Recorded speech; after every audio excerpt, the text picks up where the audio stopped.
Assalamualaikum warahmatullahi wabarakatuh. Saya Renita Febrilia, NPM 17210021.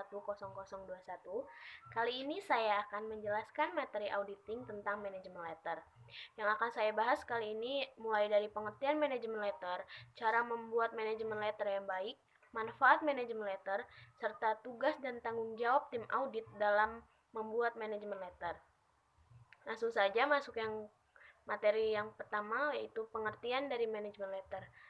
Manajemen letter adalah suatu surat yang dibuat oleh kantor akuntan pabrik atau KAP yang ditujukan kepada manajemen perusahaan yang diperiksa laporan keuangannya atau diaudit, yang isinya memberikan kelemahan dari pengendalian intern perusahaan, baik material maupun imaterial, dengan saran-saran perbaikan dari KAP.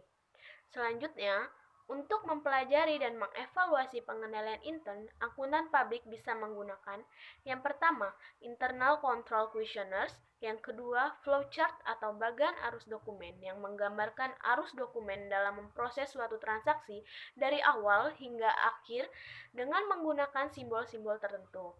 Yang ketiga, ada naratif memo, yaitu penjelasan tertulis dan prosedur akuntansi. Lalu, bagaimana sih cara membuat manajemen letter yang baik? Yang pertama, manajemen letter harus tepat waktu atau timely, sehingga perusahaan masih sempat melakukan perbaikan-perbaikan dalam pengendalian internnya. Yang kedua, manajemen letter harus berisi saran-saran yang bermanfaat dan bisa diterapkan. Yang ketiga, komentar dan saran-saran manajemen letter tidak boleh merupakan sesuatu yang surprise atau mengejutkan. Lalu, manajemen letter harus ditulis dengan menggunakan bahasa yang baik, halus, dan tidak menyinggung perasaan orang lain. Selanjutnya, kelemahan dan saran yang diberikan bisa diurut berdasarkan urutan-urutan pos laporan posisi keuangan atau neraca dan laba rugi menurut hal-hal yang paling penting dan memerlukan perhatian khusus dari manajemen dan perlu penanganan secepat mungkin. Lalu, saran yang diberikan harus sesuai dengan kondisi bisnis perusahaan. Dan terakhir, pada bagian akhir manajemen letter, jangan lupa untuk mengucapkan terima kasih kepada manajemen dan seluruh staf perusahaan atas segala kerjasama yang diberikan mereka selama ini.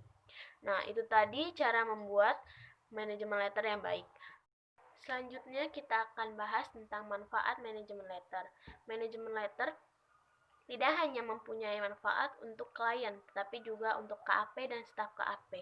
Untuk klien sendiri, klien dapat mengetahui kelemahan-kelemahan yang terdapat dalam pengendalian internal perusahaan, dan klien juga dapat mengambil tindakan perbaikan untuk mengatasi kelemahan-kelemahan tersebut berdasarkan saran-saran yang diberikan oleh KAP di dalam manajemen letter, sehingga dapat meminimalisir kecurangan yang akan terjadi di dalam perusahaan.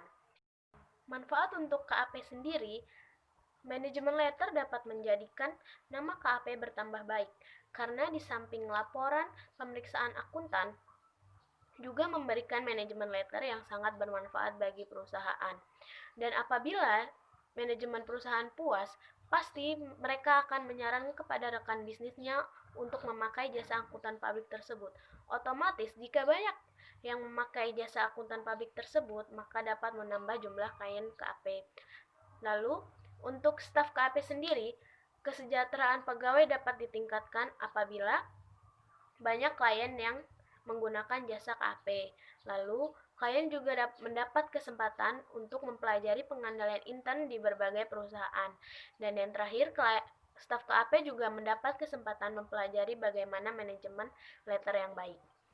Lalu kita akan membahas tentang tugas dan tanggung jawab anggota tim audit dalam membuat manajemen letter. Yang pertama, ada asisten auditor, yaitu petugas yang terjun ke kantor perusahaan setiap hari untuk mengumpulkan data kebaikan serta kelemahan pengendalian internal, juga mendokumentasikan data dan informasi tersebut. Selanjutnya ada senior auditor. Senior auditor ini bertugas untuk menelaah kertas kerja pemeriksaan yang dibuat asisten auditor, mengumpulkan hal-hal yang dimasukkan dalam manajemen letter, serta menyerahkan konsep manajemen letter kepada audit supervisor atau manajer yang untuk ditelaah. Lalu ada audit supervisor. Audit supervisor bertugas menelaah dan mengedit konsep manajemen letter, mendiskusikan konsep manajemen letter dengan manajemen perusahaan, memerintahkan konsep terakhir untuk difinalisasi.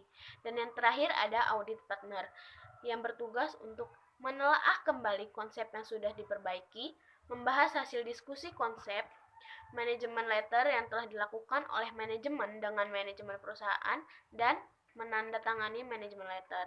Nah, tadi udah dijelasin tentang apa itu manajemen letter, lalu bagaimana cara membuatnya, manfaatnya, sampai pada tugas dan tanggung jawab anggota tim audit dalam membuat manajemen letter itu sendiri. Itu tadi penjelasan dari saya. Terima kasih yang sudah menonton, semoga bermanfaat, dan thank you, bye-bye. Wassalamualaikum warahmatullahi wabarakatuh.